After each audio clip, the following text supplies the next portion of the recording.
আসসালামু আলাইকুম প্রিয় দর্শক, দেখেন এখানে নতুন মাটি কাটা হয়েছে মালটা বাগান করার জন্য। তো এখানে কাজ চলতেছে, বিভিন্ন শাকসবজি যেমন লাউ, তারপর চালকুমড়া, তারপর চিচিঙ্গা, ঝিঙ্গা, করলা, এগুলো এই জায়গায় বোনা হবে। তো অলরেডি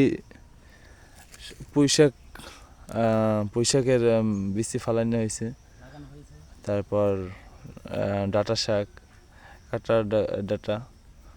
তো সবাই পদ্ধতিটা দেখেন যে কীভাবে মাটি কাটা হয়েছে।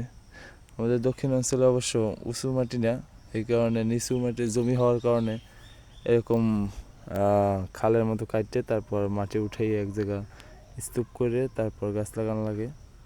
তো এটা মালটা বাগানের জন্য তৈরি করা হয়েছে। ওই পাশে আরেকটা আছে মালটা বাগান, ওটার বয়স অবশ্য 5 বছর।